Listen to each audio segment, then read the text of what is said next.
Bonjour et bienvenue dans ce nouveau tutoriel de la série sur Python. Aujourd'hui, on va faire du web scraping. Autrement dit, on va extraire des données à partir d'un site en utilisant un script. Alors voici le site que l'on va scraper ensemble. Il s'agit d'un site qui vient référencer des informations sur des livres et on va essayer de récupérer le titre des ouvrages, le prix, la notation et également les images. Alors on peut remarquer également que sur ce site, il y a plusieurs pages et donc il va falloir trouver un moyen pour naviguer entre les différentes pages du site avec notre script. Alors sans plus attendre, on va se rendre dans VS Code. On a déjà un script et on va commencer par configurer un environnement virtuel pour installer les dépendances dont on va avoir besoin pour faire le web scraping. Alors pour ça, on va venir exécuter un module de la librairie standard de Python. On exécute Python avec le drapeau "-m" pour module, et on va venir exécuter le module qui s'appelle venv pour Virtual Environment, et ensuite on va pouvoir donner un nom à notre environnement virtuel. On va l'appeler virtual, et on voit que on a notre environnement virtuel qui est en train de se créer dans un dossier virtual. Une fois que l'environnement virtuel est créé, on va pouvoir se rendre dans le dossier script, et dans ce dossier, on va pouvoir utiliser la commande activate pour activer notre environnement virtuel. Ensuite, on va pouvoir revenir à l'endroit où se trouve notre script et on va pouvoir installer les dépendances dont on a besoin pour faire le web scraping. Alors, si vous avez besoin de plus d'informations sur l'utilité des environnements virtuels, n'hésitez pas à les regarder dans la playlist, la vidéo qui est consacrée au module et au paquet et dans laquelle on parle un peu plus en profondeur de la question des environnements virtuels. Pour ce projet, on va venir en premier lieu installer IO HTTP, qui est un module qui va nous permettre d'effectuer des requêtes de manière asynchrone, et comme ça on va pouvoir télécharger plus rapidement les images. Encore une fois, si vous avez besoin de plus d'informations sur la programmation asynchrone, n'hésitez pas également à regarder la vidéo dans la playlist qui est consacrée à la programmation asynchrone. Ensuite, on va venir installer Beautiful Soup 4, qui est la librairie que l'on va utiliser pour extraire les données à partir du site. C'est un module de web scraping. Et ensuite, on va également installer LXML, qui va nous servir pour traiter les documents HTML. On a tous les modules dont on a besoin pour le web scraping, et maintenant on va pouvoir se rendre dans le script. Tout en haut du script, on va commencer par importer les modules qui nous intéressent, notamment IO HTTP, qui va nous servir pour effectuer les requêtes de manière asynchrone vers le site. Ensuite, on va importer asyncio, qui est un module de la librairie standard de Python qui va nous permettre de lancer la boucle d'événements. Ensuite, à partir de la librairie Beautiful Soup 4, on va importer le constructeur Beautiful Soup, et c'est ce constructeur qui va nous permettre d'interpréter le texte HTML que l'on va récupérer avec les réponses lorsque on va effectuer des requêtes vers le site. On va créer une constante dans laquelle on va stocker l'URL du site que l'on souhaite scraper. Et dans un premier temps, on va définir une fonction qui va nous permettre de récupérer les données pour une page en particulier. Et ensuite, on verra comment on peut extrapoler pour récupérer les informations sur toutes les pages. Il va s'agir d'une fonction asynchrone. Et en paramètre, on va passer l'URL de la page que l'on souhaite scraper.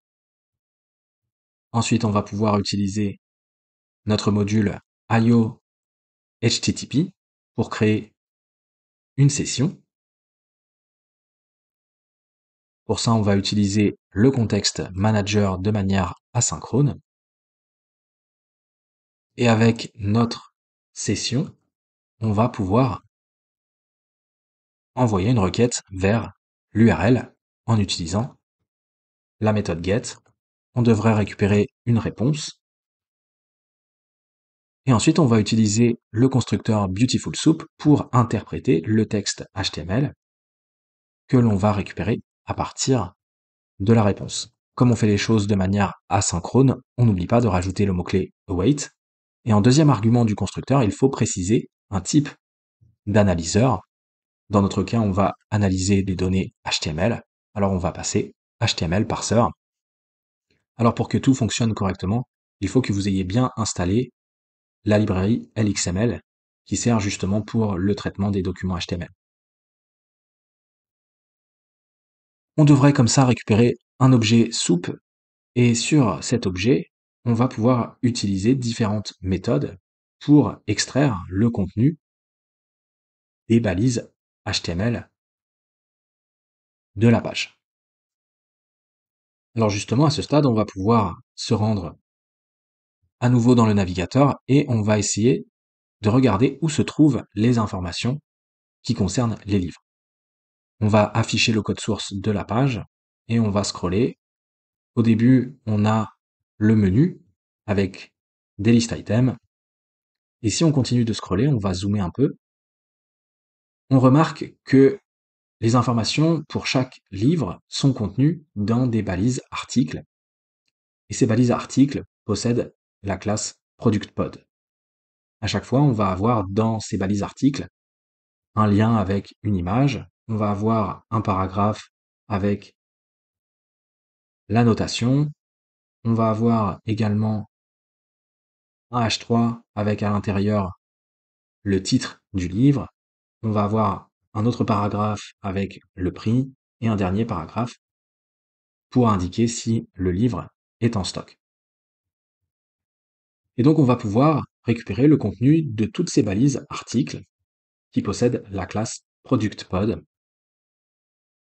On prend notre objet soup et on va récupérer toutes les balises articles qui possèdent la classe ProductPod. On devrait récupérer comme ça une liste. Et donc on va pouvoir boucler sur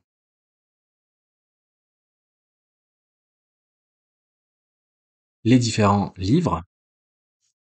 Et à chaque itération, on va essayer de récupérer le titre, la notation et le prix.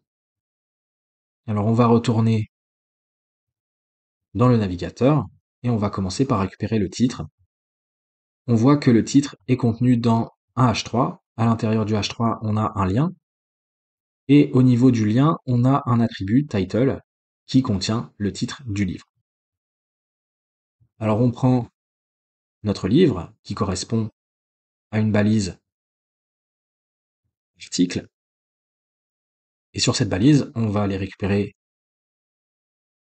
le H3 qui se trouve à l'intérieur. À l'intérieur du H3, on va aller récupérer le lien. Et au niveau du lien, on a un attribut title qui renferme le titre du livre. Ensuite, on va pouvoir faire la même chose pour le prix. Alors si on revient dans le navigateur, on voit que le prix est contenu dans un paragraphe qui possède la classe price color. Alors on va reprendre à nouveau notre livre qui correspond à la balise article. Et à l'intérieur de cette balise, on va récupérer le paragraphe qui possède la classe price color et on va récupérer le texte qui se trouve entre les deux balises. Et enfin, on va s'occuper de la notation. On retourne dans le navigateur et on remarque que la notation, on peut la récupérer au niveau des classes d'un paragraphe qui possède une première classe qui s'appelle star rating et la notation correspond à chaque fois à la deuxième classe de ce paragraphe. Par exemple, dans ce cas, la deuxième classe vaut 1 et donc on a un livre qui a une note de 1 étoile sur 5. Si on descend un peu et que on cherche une autre balise article, dans ce cas, on est à nouveau au niveau du paragraphe qui possède la classe star rating et la deuxième classe a une valeur de 4 qui correspond à 4 étoiles sur 5. Donc il va falloir récupérer la deuxième classe du paragraphe qui possède la classe star rating. On prend à nouveau notre livre et on va aller chercher à l'intérieur de la balise article le paragraphe qui possède la classe star rating. Ensuite, on va récupérer la liste de classes. La première classe à l'index 0 sera toujours star rating et la notation sera au niveau de la deuxième classe, donc à l'index 1. Et on devrait comme ça récupérer la notation. À chaque itération de la boucle, on va construire un dictionnaire. On va reprendre le nom des différentes clés et à chaque fois, on va passer les valeurs qui correspondent.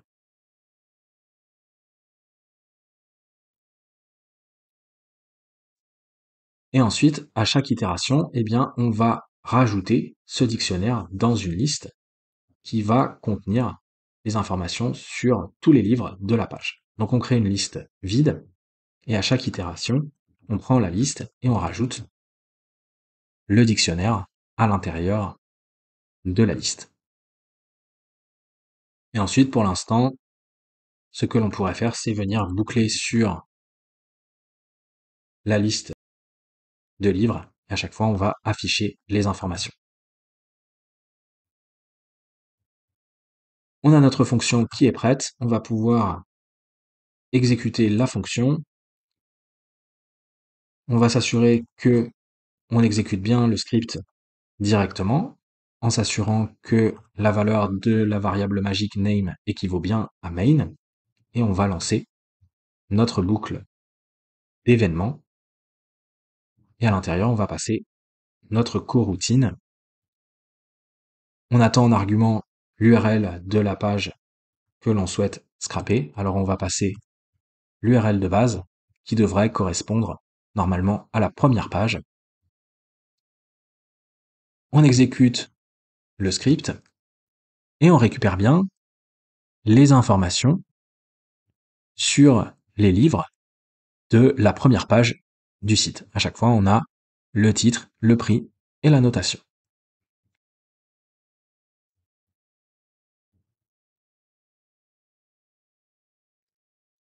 Maintenant, on va pouvoir créer une fonction qui va nous permettre de récupérer les données sur toutes les pages.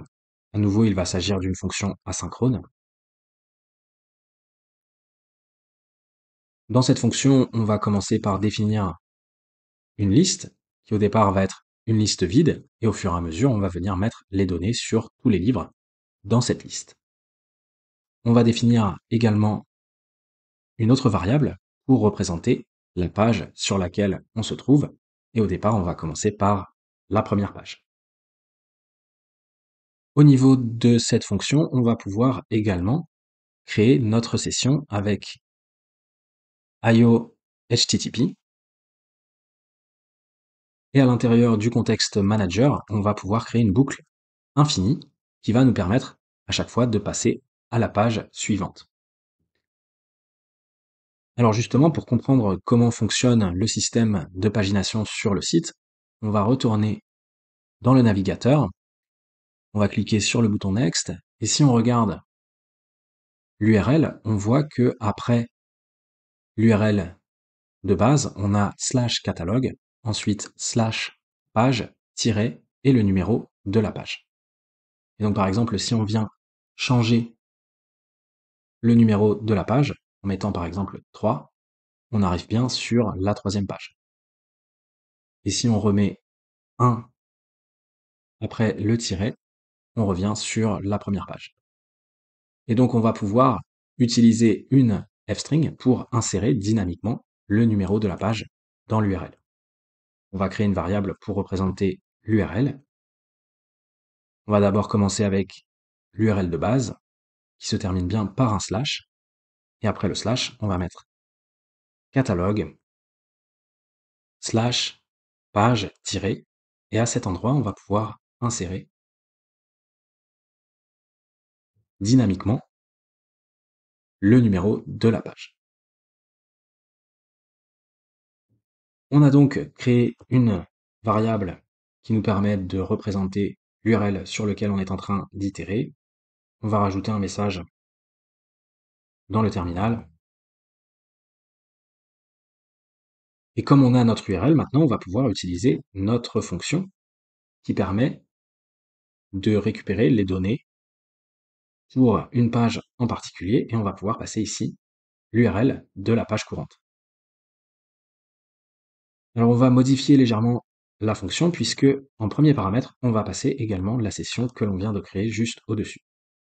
Donc on revient au niveau de la fonction qui permet de récupérer les données d'une page en particulier. Et maintenant, on va avoir la session en tant que premier paramètre. Donc on peut se débarrasser de ces deux lignes de code.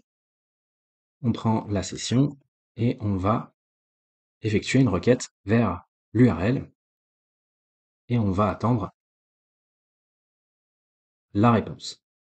On va changer l'indentation et au lieu d'afficher les livres dans la fonction, on va venir retourner les livres.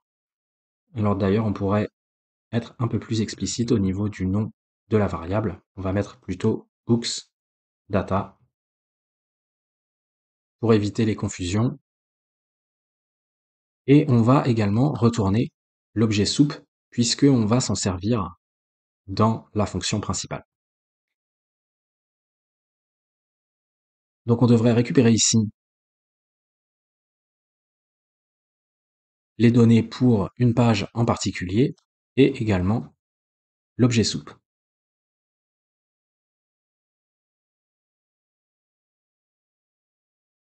À l'intérieur de la boucle, on pourrait rajouter une condition pour vérifier qu'on a bien des données dans la liste que l'on a récupérée sur la page sur laquelle on est en train d'itérer. S'il n'y a pas de données, on va afficher un message et dans ce cas, on va pouvoir arrêter la boucle avec un break. Autrement, on va prendre notre liste qui va contenir en définitive tous les livres et on va étendre la liste en passant les données de la page courante. Ensuite, pour pouvoir sortir de cette boucle infinie, eh bien, il va falloir trouver un moyen de savoir si on est sur la dernière page. Alors pour ça, on va revenir au niveau du code source et on va aller tout en bas de la page pour pouvoir récupérer le bouton Next. On va scroller tout en bas et juste avant le footer, on voit qu'on a un list item avec la classe Next. Il s'agit du bouton Next. Donc on va récupérer ce bouton et on va pouvoir le faire puisque on vient retourner l'objet soup avec la fonction qui permet de scraper les données d'une page. On prend notre objet soup et on va venir chercher le list item qui possède la classe Next. On récupère comme ça le bouton et on va aller regarder si le bouton équivaut à none. Si c'est le cas, ça veut dire qu'on est sur la dernière page.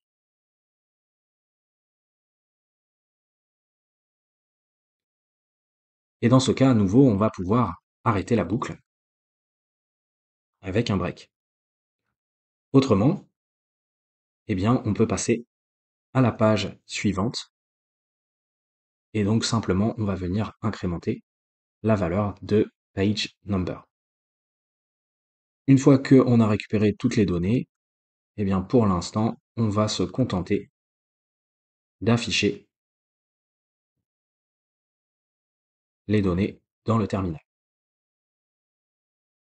Et au niveau de notre boucle d'événements, eh bien désormais on va pouvoir utiliser la fonction principale qui permet de récupérer toutes les données. On exécute le script et on voit que on est bien en train de scraper toutes les pages et en définitive, on récupère une liste avec toutes les données pour tous les livres. Tout fonctionne correctement. Alors maintenant qu'on a réussi à extraire les données textuelles, on va pouvoir extraire les images. On va se replacer en haut du script et on va créer une nouvelle constante qui va représenter le chemin du dossier où on va mettre les images que l'on va télécharger. Et on va tout de suite créer ce dossier. Pour ça, on peut utiliser la méthode make_dirs du module OS. On passe le nom du dossier et on va venir créer ce dossier uniquement si il n'existe pas déjà. Ensuite, on peut revenir au niveau du code source de la page pour voir où se trouvent les images. On va se replacer au niveau d'une balise article et on voit qu'à l'intérieur de la balise article, on a bien une balise image avec un attribut source et la valeur de cet attribut source correspond à l'URL relatif de l'image. Donc on va pouvoir récupérer cette valeur, on se replace dans la boucle et on va prendre notre balise article et on va aller chercher à l'intérieur de cette balise la balise image et on va récupérer la valeur de l'attribut source. Et on devrait récupérer comme ça l'URL relatif de l'image. Dans la foulée, on va créer une deuxième variable pour récupérer seulement le nom de l'image. Alors pour ça, on peut prendre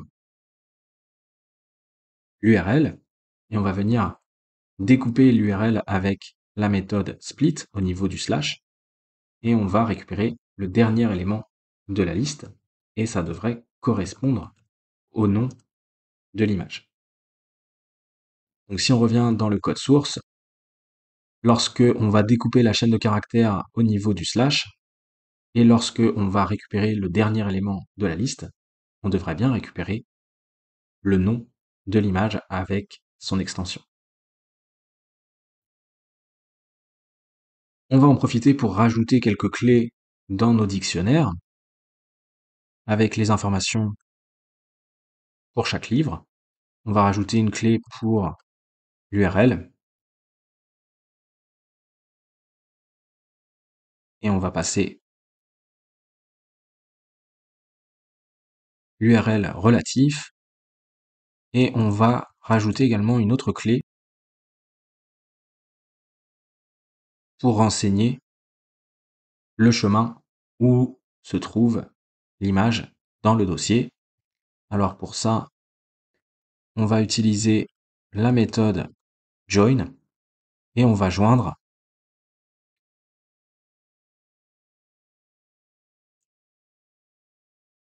le chemin du dossier avec le nom de l'image. Et comme ça nous fait quelques éléments en plus dans nos dictionnaires de données. Et maintenant, il ne reste plus qu'à télécharger les images. Pour ça, on va utiliser la programmation asynchrone.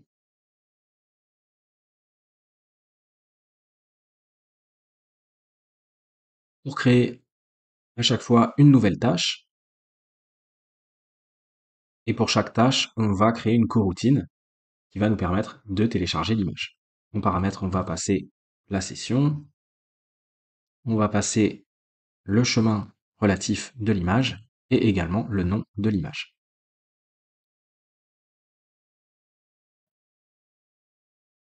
On stocke la tâche dans une variable et ensuite on va à l'extérieur de la boucle créer une liste de tâches et à chaque itération, on va venir rajouter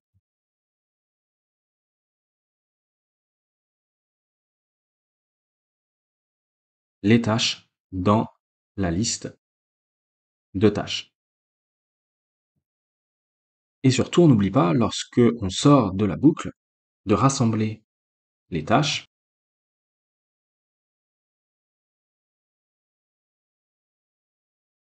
et en argument, on va passer toutes les tâches. Donc on va unpacker la liste de tâches.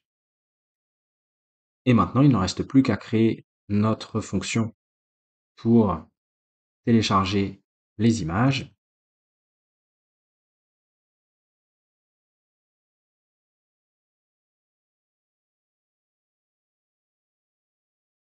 On crée notre coroutine. En paramètre, on a la session, l'URL relatif et le nom de l'image. Pour pouvoir effectuer les requêtes, il va falloir dans un premier temps obtenir l'URL complet qui pointe vers l'image. Alors pour ça, ce que l'on peut faire, c'est utiliser le module urllib.parse et on va importer url join et on va venir joindre l'URL de base avec l'URL relatif de l'image. Et comme ça, on devrait obtenir l'URL absolue de l'image, c'est-à-dire un URL qui commence bien par HTTP et qui se termine par l'extension de l'image. Ensuite, on va venir créer le chemin de l'image que l'on va stocker dans notre dossier. On prend le dossier et on rajoute simplement le nom de l'image. Et maintenant, on va pouvoir télécharger l'image. On utilise notre session, on envoie une requête, on passe l'URL. On devrait obtenir une réponse.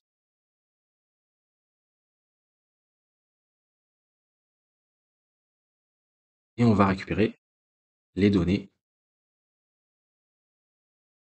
de l'image à partir de la réponse. Et ensuite, il va falloir écrire les données dans un fichier. Alors, il va falloir faire ça de manière asynchrone. Et pour ça, on va utiliser IO Files. Alors d'ailleurs, je pense que c'est un module que on n'a pas encore installé dans notre environnement virtuel. Donc, on va venir installer rapidement IO Files qui va nous permettre également de faire des opérations sur les fichiers de manière asynchrone.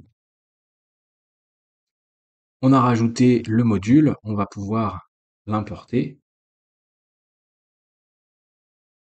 C'est un module que l'on avait déjà utilisé également dans la vidéo sur la programmation asynchrone. On va pouvoir utiliser IO Files et on va ouvrir le chemin et on va écrire des données binaires. Donc on utilise bien le mode write binary.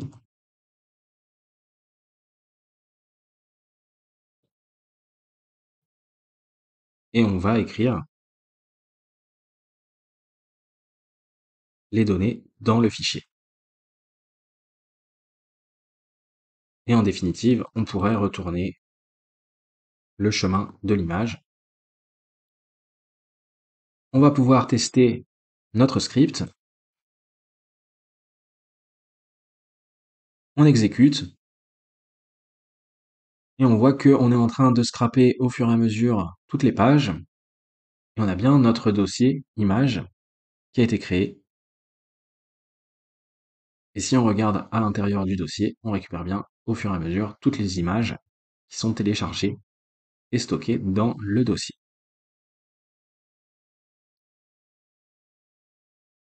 Alors maintenant, il ne reste plus qu'à venir écrire les données dans un fichier. On pourrait stocker les données textuelles, par exemple dans un fichier CSV ou dans un fichier JSON, plutôt que de venir simplement afficher les données dans le terminal. On va donc simplement créer deux dernières fonctions pour sauvegarder les données. On se place bien au niveau de la fonction principale qui permet de récupérer les données pour tous les livres sur toutes les pages. On sort du contexte manager et on va écrire une première fonction qui va permettre de sauvegarder les données au format JSON. En premier argument, on va passer la liste complète des livres et en deuxième argument, on va passer le nom du fichier et on va faire la même chose pour sauvegarder les données, cette fois-ci au format CSV. À nouveau, en paramètres, on passe la liste complète des données et on passe le nom du fichier. On va pouvoir créer ces deux fonctions. On va se remettre en haut du fichier. Dans ce cas, pas nécessairement besoin de créer des fonctions asynchrones. L'écriture sur ces deux fichiers va être assez rapide. On peut se contenter de créer des fonctions standards et on va commencer par les données JSON. En paramètre, on a bien les données et le nom du fichier.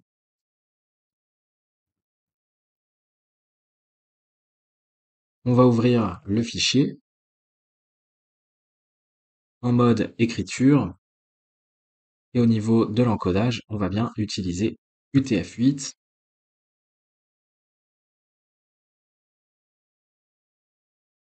Et on va pouvoir utiliser le module JSON.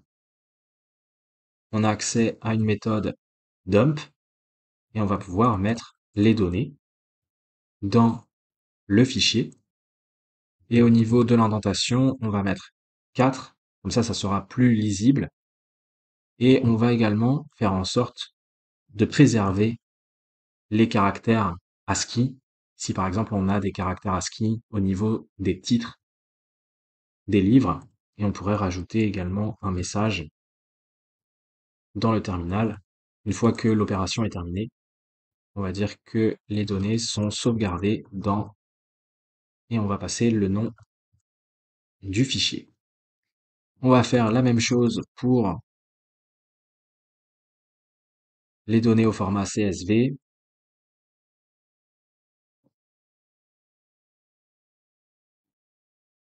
Dans un premier temps, ce que l'on va faire ici, c'est que on va récupérer les noms des colonnes. Alors pour ça, ce que l'on pourrait faire, c'est prendre les données. On va prendre le premier élément de la liste, le premier dictionnaire, et on va récupérer les clés de ce premier dictionnaire. Normalement, comme tous les dictionnaires ont les mêmes clés, et bien comme ça, on devrait récupérer le nom des colonnes pour le CSV. Ensuite, on va ouvrir le fichier. Au niveau du mode, on va toujours être en mode écriture. Dans le cas des CSV, on va bien rajouter cet argument avec une valeur fixée à une chaîne de caractères vide pour éviter tous les problèmes au niveau des sauts de ligne. Au niveau de l'encodage, on va toujours rester sur UTF-8.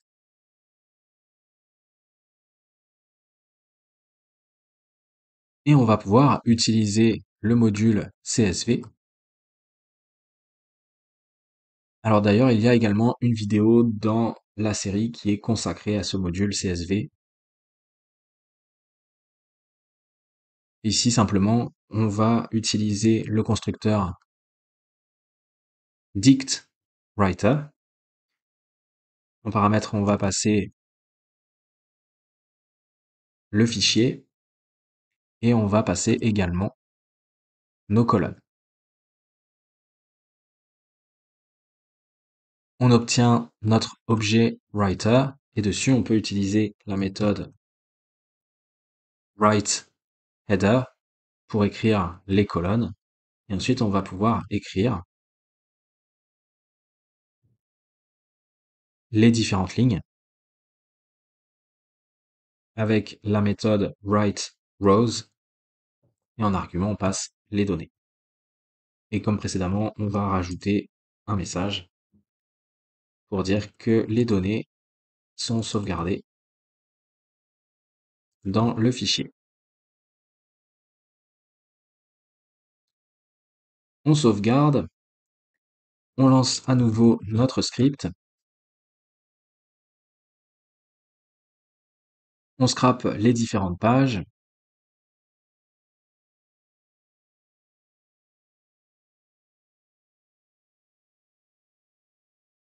alors le script met quand même un certain temps à s'exécuter,